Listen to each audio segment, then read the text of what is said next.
Support comes from the Missouri Forest Products Association, providing more than 41,000 jobs in the production of wood pallets, railroad ties, white oak barrels, hardwood floors, and more. Details at choosewood.com. This is St. Louis on the Air from St. Louis Public Radio. I'm Elaine Cha.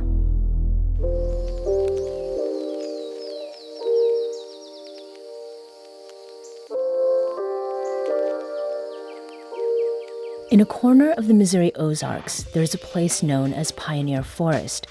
The sunlight there warms an incredible array of biodiversity. All this life, from songbirds to scorpions, thrives today largely because of what's not there: trees. For some 60 years, a dense crush of red cedar trees cast shadow on the ground all around the area. But in recent years, conservationists have rolled through 19 acres of the forest, cutting back decades of tree growth. Removing swaths of trees may not sound environmentally friendly, but what that canopy shrouded was its own kind of special environment, an Ozarks glade, a place of vast natural beauty that existed long before those trees moved in. Freelance writer and amateur botanist Robert Langellier joined Neal Humke, land stewardship coordinator at the LAD Foundation, which manages the land of the Pioneer Forest, on St. Louis on the Air in July. They talked with us about efforts to conserve the glades that make up Pioneer Forest's floor, starting with the Foundation's goal to clear out trees. The goal is to enter those stands and harvest timber about every 20 years. And they only harvest a very small percentage of the trees each time, mm-hmm. So it's keeping the forest intact. But it is also keeping the economy going too. Like we sell timber, we make money off of that, and it helps loggers and local economies. Mm-hmm. Now, Robert, how did you end up working and cutting with Neal 5 years ago? Yeah, well, Neal gave me my first real job in conservation. A bit of a hybrid journalist and conservation employee, so I'm decent at both, but not a master at either. And just to, some context for LAD, that's in Pioneer Forest, it's a very unique organization. It's a bit counterintuitive to be, harvesting trees, but also doing doing forestry or logging, and then also ecology. A lot of people see those things as very different, almost opposite. And it's very rare to find an organization like Pioneer Forest, LAD Foundation, that are taking care of the ecology of an area, but also embedded in the community. With their forestry practices. So, mm-hmm. I just kind of came on 5 years ago as a seasonal employee for their one of Neal's winter seasonal crews, where we do prescribed fire, and we cut these cedar trees off the glades. He was, I had essentially no experience coming in, but he was foolish enough to invite me to come on. And here you are together now. And that work is not just cutting down a few trees. It was quite a lot of them, wasn't it? Yeah, the glades themselves, due to their history of not having prescribed fire, have grown up into, and eastern red cedars are a native tree. It's just that these on glades like this, they shouldn't be this dense or so plentiful. So you can picture 100% shade, something you can't really even walk through. It's just really dense. Mm-hmm. And the individual trees aren't that large, but there's just so many of them. And when we cut them down, it's limbing them up and then pile burning them. So it's mm-hmm. not just felling them. Because the true biodiversity of the site that we're managing for is really in the ground and on the ground. It's the forbs, the wildflowers, the grasses. And then those things are still there and persistent under those cedar trees, but they need the sunlight in which to just flourish and come back. Right. And so much of what you're talking about, it was covered in the New York Times opinion piece that was written by you, Robert. What was it that brought that piece about, and why did you want it to go into that kind of publication? It's something that is not very well known, even in the regional scale. Around Missouri, people are not particularly familiar with this landscape type called glades. because they're small and they're scattered about mostly the southern half of the state. You don't typically run into a glade every time you walk into the woods. It's one of our rarest ecosystem types in Missouri. It's these small, patchy grasslands. So, but they harbor an immense amount of our diversity. So they are, from a biodiversity perspective, incredibly important to our region. And yet they fly under the radar. Mm-hmm. So to me, it was important to basically raise awareness to these grasslands. And there are, to zoom out a little bit for a broader context, there's a bunch of other different types of grasslands, similar to glades, but different types, scattered all the way across the southeastern United States. And so the goal for, this New York Times piece was to raise awareness for all of these different grassland types, not just glades, but, bogs, marshes, fens, meadows, all these different coastal plains and other different types of grasslands. Because we're talking about, basically a fourth of the contiguous United States. So it's, at that scale, you're kind of, maybe approaching the national level of importance of getting people to pay attention to these weird, bizarre, unknown grasslands. Right. Now, the one in the Ozarks in particular, we played a little bit of audio at the beginning of one of the birds that makes its home in the Ozarks glades. It was the yellow-chested chat. Yeah, the yellow-breasted chat. Yes. That's just a bird that I think likes shrub and an open habitat. Another bird I see a lot in restored glades is the prairie warbler.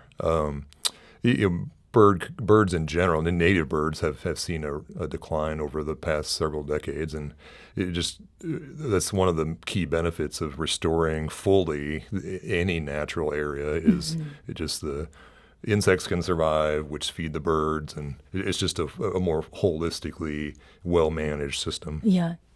We did hear the birds at the beginning, but what is it like to walk through a glade? What do you notice? What do you hear? What do you see as you move through them? Well, glades are, as Robert said, they're not a place you would stumble upon naturally. You do have to kind of seek them out, but they are extremely beautiful. You picture tall grass prairie. It's got a very seasonal bloom dynamic. So, in May and June, you may see echinacea, purple coneflowers, and then that seasonal progression is very, very pronounced, and it's just a very beautiful place. They can also be extreme places. There's things like briars, and you need to prepare yourself. Rocky and steep, but also beautiful. A place of enjoyment for sure, especially for naturalist types. Right. Now, Robert, you described the trees in the essay that you wrote, When Chopping Down Trees is a Gift to the Environment.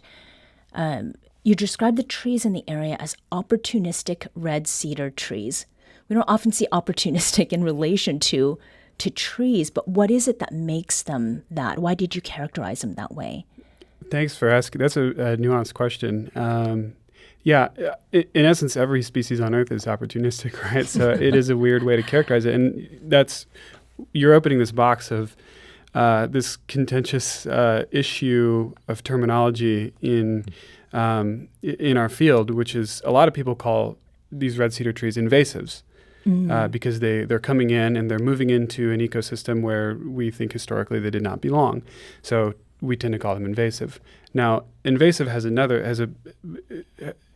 of all, it's a weird word in general because for me it implies it's like a militaristic term, sure. Which I don't like using terms like that for ecology, but it also implies that it doesn't belong in our region, which is not true. I mean, something like bush honeysuckle is another common invasive in our region of Missouri, and that did come from, I believe Asia. It's not from even America, or even this continent.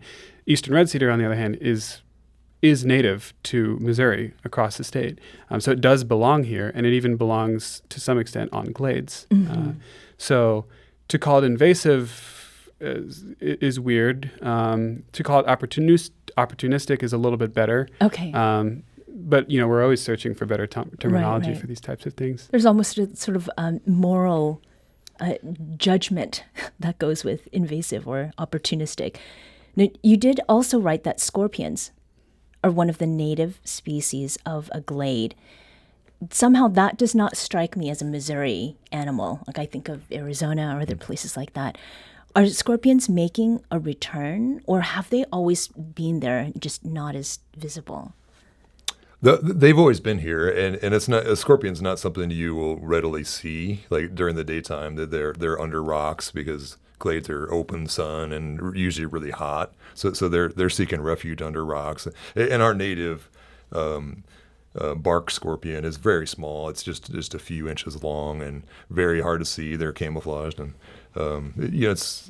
they're a native species, and I think have always done well on those types of habitats. And do you have a favorite glade resident, Robert? That's a good question. A favorite glade? To me, okay, so that actually makes me think of a long time ago that I was a friend with an archaeologist, and I asked him, a paleontologist, and I asked him like what his favorite dinosaur was, and he just kind of looked at me for a little bit, and he was like, I mean, of course it's a Tyrannosaurus Rex. Okay. And I laughed. And for me, it's a clarifying point. Like for me, it's a lot of times our favorites are the most common, obvious ones. Mm-hmm. And so in a glade, you have what's a grass called little blue stem that is pretty common, even if the common layperson isn't familiar with it. But it's this grass that you typically see on glades. And in the fall and in the winter, it turns this really beautiful like copper red color. And it sways in the wind, and it's even compared to other grasses, I think it's particularly stunning. Mm-hmm. So when it comes to the trees, then we've talked about cutting down and also about the burns. So fire is a big part of these glade restorations, making way for things like the animals and the flora that you've described. How does intentionally burning the glades serve as a major tool in saving them? Yeah.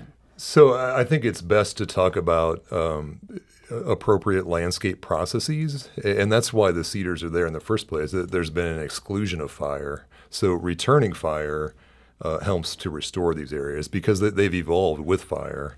So we try in the restoration phase, which includes the cedar cutting itself. We burn a little more frequently than the maintenance phase, but the restoration phase we're trying to burn every 2 to 3 years because in that transition time, a lot of the woody species, mostly native woody species, are kind of competing for those native prairie-like species, the grasses, little blue stem, like Robert talked about, and the forbs to kind of fill back in. So routine fire helps tip that balance between the woodies and the flowers. Mm-hmm. We're going to come back to this thing about the fires. We're going to take a very quick break, but we'll be back shortly to continue this conversation. This is St. Louis on the Air on St. Louis Public Radio.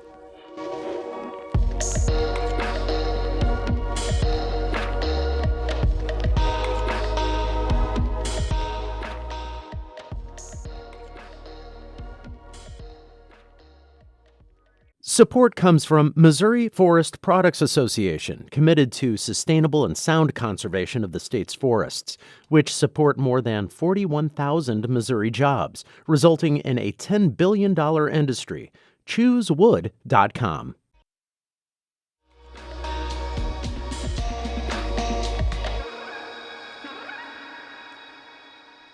Welcome back.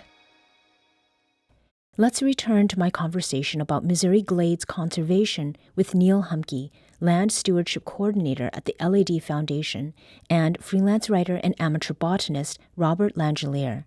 I spoke with Robert and Neal in July about conservation efforts that have been underway at the Pioneer Forest in the Missouri Ozarks. Robert, you've worked with hotshot fire crews, fighting some of the worst wildfires in recent history on the West Coast. And that's actually where I moved here from several years ago. Did that experience affect how you see these glades and how the glades are managed? It did and it didn't. I mean, the type of fire that I was dealing with in California and the West Coast is dramatically different than the fire that, Neal and I are putting down on glades in the Missouri Ozarks. I mean, for one, that's wildfire, so it's uncontrolled, usually often canopy fires that are raging and, dramatic and photogenic and, again, uncontrolled versus what we're doing where we are. the intent is different. I mean, first of all, there is intent. It's Sure. it's done on purpose, but and it's ecologically arguably more beneficial than what's happening out there. One thing that it did show me is that fire is very different in different regions, and we are still in America. We're coming to an understanding that fire can be good, a collective understanding, and that's good. There's a lot of PR in favor of fire across the country, but a lot of times that is treated as a sort of a blanket concept that fire is good everywhere all the time. And that's not always the case. Even in the Missouri Ozarks, there's definitely a lot of situations where fire is inappropriate based on timing and location and a lot of other things. And I think one of the things from being out west that I learned was that it's not appropriate to apply fire concepts from one region and just copy and paste it to another region. Every ecosystem type, every region is different, and everything has a different necessary prescription. So taking, I guess, a step back or up, the bigger picture of glade restoration, grasslands, the effort to restore glades and grasslands is bigger than just this section of Ozark forest. And you write how these environments serve as habitat corridors for animals, and this presents what you call one of conservation's trolley problems, the choice between habitat corridors that protect large swaths of moving life and disconnected sites that harbor extremely rare species. Talk with us about that challenge of habitat corridors, and why did you compare it with that trolley problem, which is like a shorthand way of saying either choice is going to create some harm? Yeah, I think a good example is talking to, I apologize for naming names, but the Nature Conservancy is one of the the biggest land conservation and restoration organizations in the world. And in the Southeast, while I was reporting this story for the New York Times, I was talking to someone with the Nature Conservancy in Alabama, talking about, how they do grasslands conservation and restoration. And basically what they told me is they don't, because their grasslands down there are so degraded and sort of planted over in cotton and rice and other things and development, that there's just not much there to save. And if they did, there would be such isolated small pockets that it wouldn't really be a complex functioning ecosystem. So what they focus on are forests, because southern Appalachia, these mountains, forest-covered mountains, there's still a ton of contiguous land that you can conserve. And as the world gets hotter and species start to move north and species ranges are changing and there's more like migration happening, the way the Nature Conservancy sees it is it's better to focus on these large areas that can, provide, large areas for complexity to like spread and grow and stretch than it is to try to focus on these small parcels, these little, what we often call postage stamp parcels of land. And there is total validity to that. I don't in any way wouldn't say that their philosophy is wrong. I would just say that it's, a lot of these pockets we're talking about are things like glades that have a lot of species that only exist there and don't exist in other ecosystem types. So it would be kind of a tragedy, in my opinion, to, for lack of a better phrase, throw these areas into the garbage bin of ecological history and future. So they've essentially decided that they're past a point of no return? Yeah, some of them. So to build off the idea of these importance of these Missouri glades and migration, I oftentimes see monarchs coming through the Ozarks in May and September, October. We do have resident monarchs, but these glades are very rich in floristic diversity, and that's nectar for those monarchs. We have a lot of different native milkweeds that grow on glades. So I just see. I see them in particular use our glades while they're passing through. Yeah. And another example that does not work so well is Robert mentioned in his article the eastern collared lizard. That may be on some of our biggest glades, but it does not do well on the smallest glades. And it's a species that won't migrate on its own because it needs open habitat, which we just no longer have between most of our glades. And I believe there's a photo of that lizard in your New York Times opinion piece, right? Yeah, it's one of the charismatic fauna of our glades. Like the scorpion. We have tarantulas too, and this foot-long lizard. Things that people usually associate with the desert. Yeah, are native here to Missouri. Mm-hmm. It's very colorful. You all should check it out. Now, Neal, your work in the Pioneer Forest. You said you've been there 13 years. Mm-hmm. It's still in its early stages. So where does it go from here? So in terms of the glade restorations, the removal of the cedar is very labor intensive, and we want to make that a one-time commitment. And to do that, we need to continue with fire, appropriate fire. And for us, that's dormant season fire. So burning when the plants have all their energy underground in the wintertime. And doing that periodically and regularly and artfully, we can keep these glades on a track to restoration. Mm-hmm. Now, both of you were out in the field yesterday, from what I understand. You're working together as botanists. What is it that you were doing? Can you sort of paint a picture of what your activity was yesterday?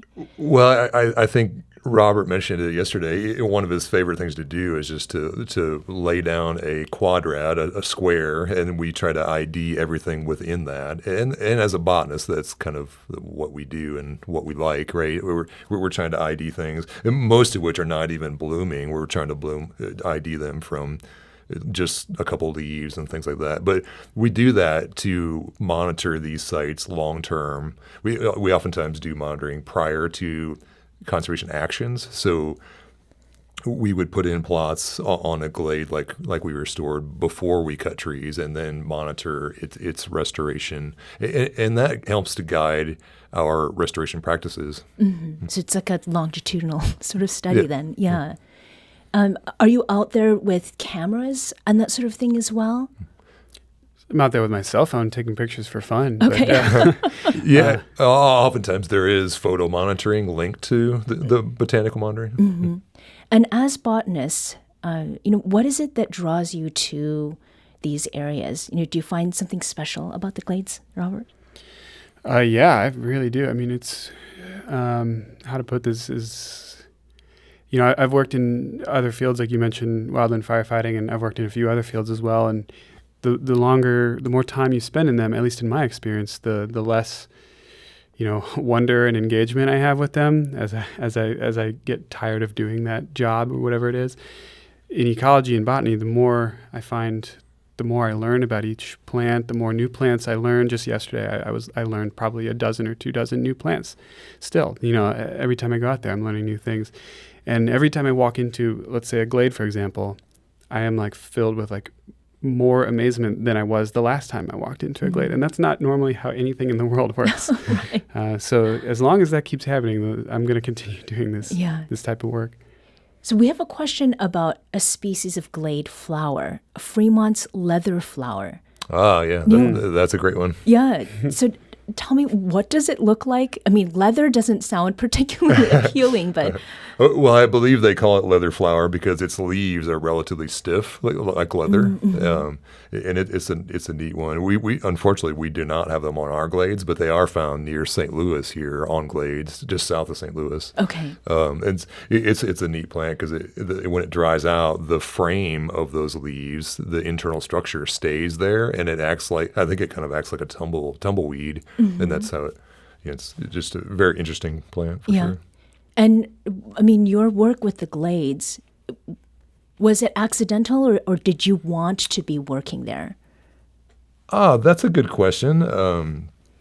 Glades are certainly great places to spend time. I've spent time on tallgrass prairies and Midwestern habitats of all types, which each have their own splendor. But glades in particular just are very, very enticing, I guess. Mm-hmm. And this is something that we've been talking about, and I guess this is a question for each of you.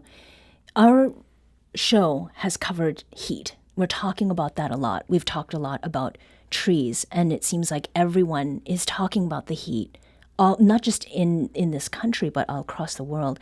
What stands out to you in this moment about our climate and ecology, and what should we be paying attention to that is not the heat?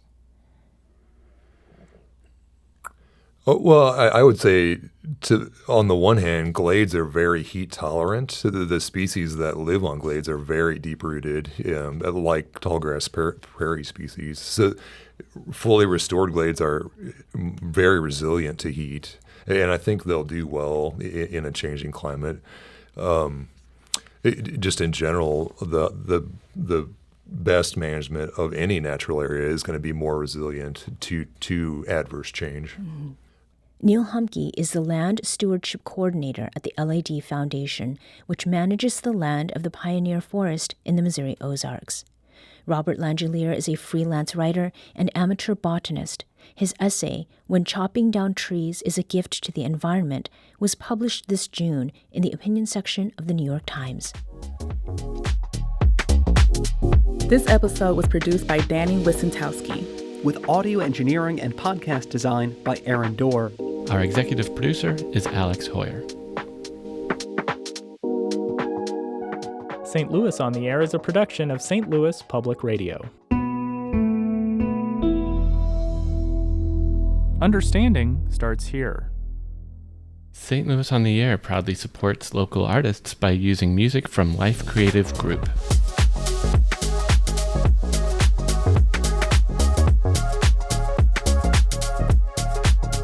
Do you find yourself regularly listening to episodes of St. Louis on the Air?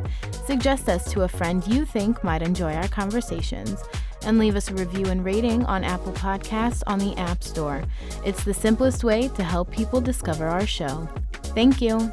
St. Louis Public Radio is a member-supported service of the University of Missouri St. Louis.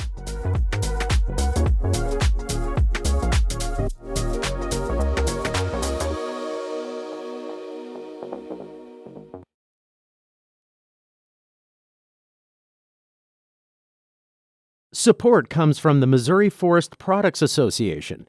Missouri produces wood pallets, railroad ties, white oak barrels, hardwood floors, and more. Details on the variety of products made in the state are at choosewood.com.